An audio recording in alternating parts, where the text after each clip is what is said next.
Dean Angelo is a Chicago police officer with experience in the gang crimes unit. Now he's president of the Fraternal Order of Police, Lodge 7, which is home to 17,000 officers in and out of uniform, retired and currently serving. I'm Mike Fouché, publisher of Aldertrack, and this is our Chicago Influencer series. The Fraternal Order of Police and Mr. Angelo have been increasingly busy this year as the number of shootings in Chicago has passed 1,000 this past month, about 200 more than in previous years. So, Mr. Angelo, this has been a really busy year. How's this year been? Right. Well, you know, it has been nonstop since we got in office.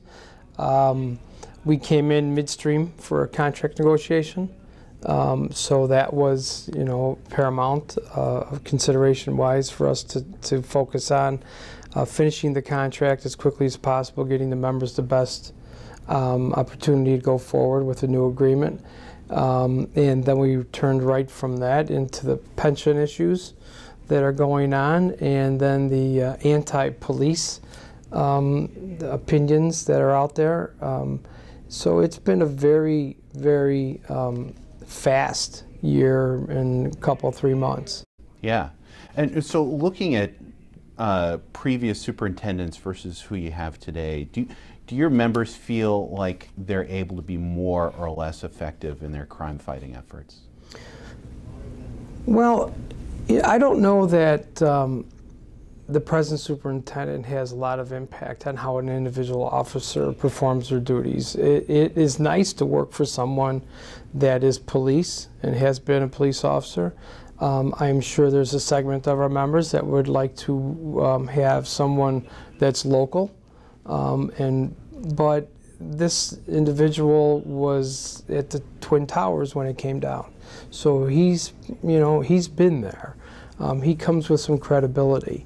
Do we always agree on policies and implementation or manpower issues? No. Mm-hmm. But I think that when you have an agency this size in a city that's this political, you know, it's a difficult job. Yeah. You know, several constituencies you have to answer to on a daily basis. Right. I've got one, and my position is difficult, so I can't fathom, you know, how it is down there on 35th every day. Is your membership well served by the current mayoral administration? Again, you know, it's a very political environment. Our members have a say-so on everything. When we had this last runoff, our members were split. We didn't endorse either candidate. So we have a very vocal group, and they're easily available for comment about political persuasions and support. I think it could be worse. I think that we have a line of communication open to City Hall now that might not have been available prior to my arrival here. Again, we have differences of opinion, but we can pick up the phone and we can discuss the issues. It would be nice if we had an unlimited checkbook, right, and we could hire 2,000 more police officers. But I'm not sure that account is as available as we would like it to be. So there's been a lot of talk about teachers' pensions. Mm-hmm. How your members feel that they're being treated in terms of being in line for all the different pension issues that need to be taken care of versus other city worker groups? Well, our pension structure is a little different. We don't get compounded COLAs, and we don't get the benefit of 15 years from the time we retire, we're at our present salary. You know, we're pretty much at a level rate of income for the rest of our life when we leave. We don't get Social Security. There's a lot, like any pension, right? You know, we get a little bit of a different type of a look nowadays because a lot of pressure is being put on public sector employees, right, as being the bad guy or the bad girl. We've always paid into our pensions. Every one of our checks, our money comes out. What what was done in past administrations, and it goes way beyond, you know, the last 4 years. There was, I wouldn't say a holiday, but there was kind of a relaxed sense of urgency on paying a required amount of money that actuaries were calling for in order to sustain that pension. Right. And monies were reallocated, right, knowing that this day was coming. So to tell our members that, well, maybe you should take less or maybe you should pay more, this is your fault. This isn't our fault.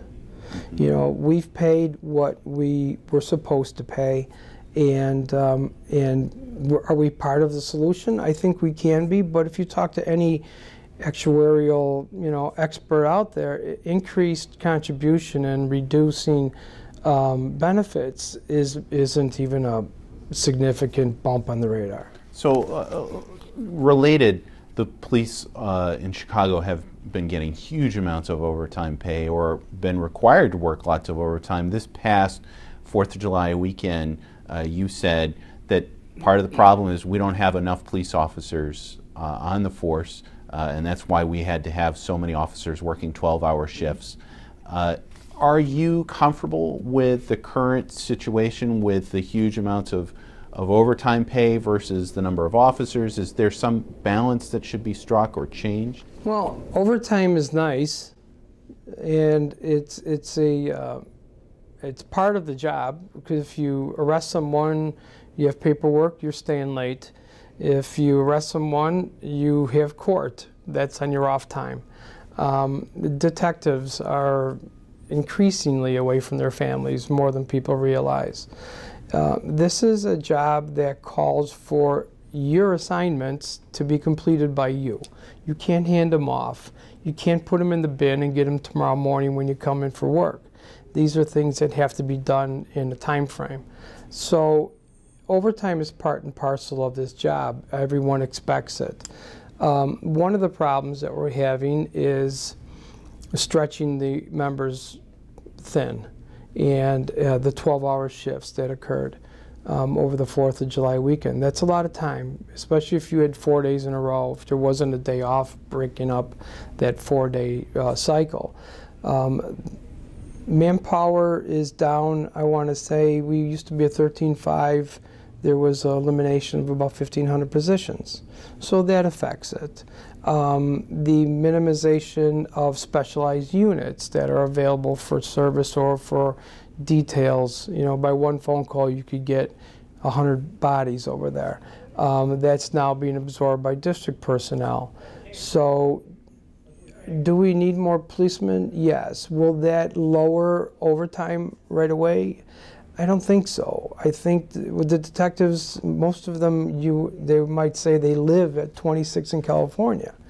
Police officers, any of them 200 to 300 a day, are working special employment in the VRI, the Violence Reduction Initiative, every single day.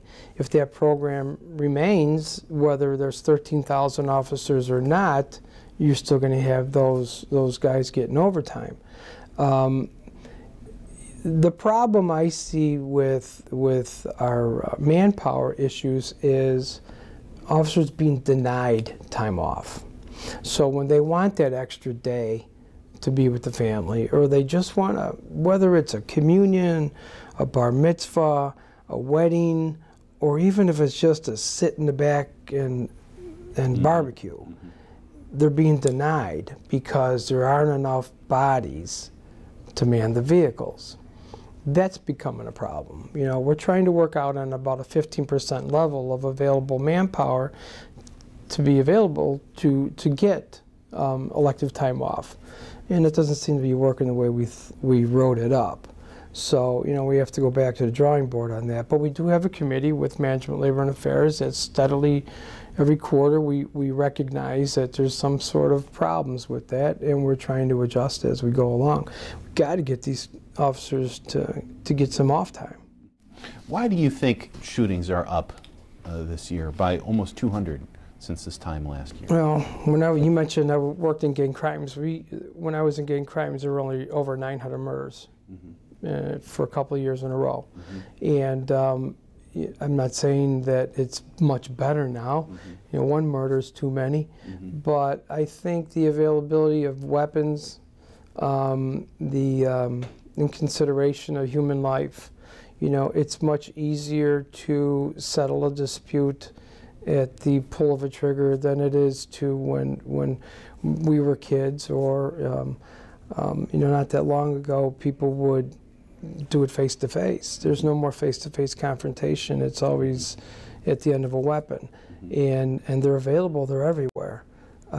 It's scary out there, and now you're seeing an uptick in violence, whether it's 90 out or whether it's 9 below.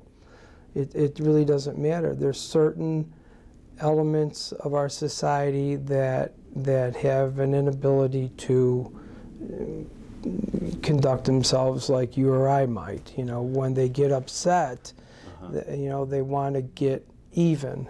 Right. And getting even is eliminating that problem. So is this purely sociological, or are police not getting the resources they need in order to get the job done, or there aren't enough police? Is it just a sociological thing that we're running into? You know, the cycle of violence theory talks about being exposed.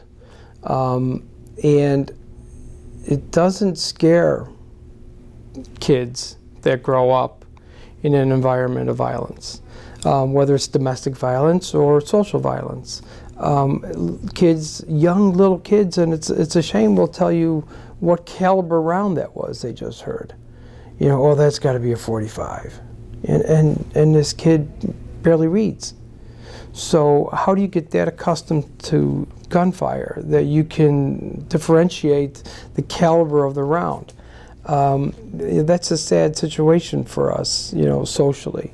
I don't know how you break that cycle. I don't know, you know, what the answer is. If we come up with it, you know, we could be on the consulting tour.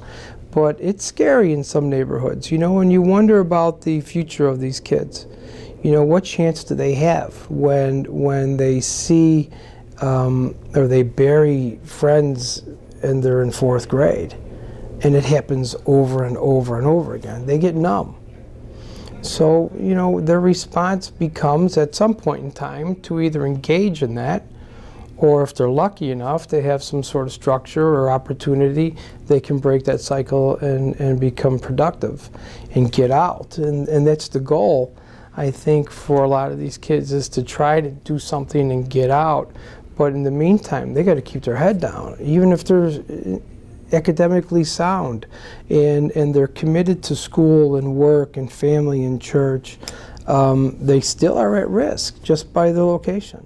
So what's Chicago doing right by police officers and fighting crime? Well, what's Chicago doing right?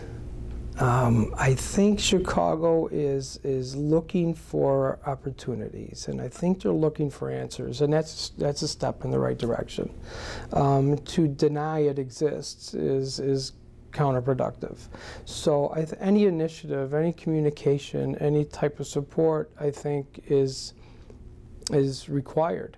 The work programs, the school programs, if you do well in your elementary school, now you're scholarshiped to City College. I wrote a program a few years ago called the Chicago Police Fire and Training Academy program for kids that excelled in, not even excelled, but participated in after-school programs with the police and the fire department.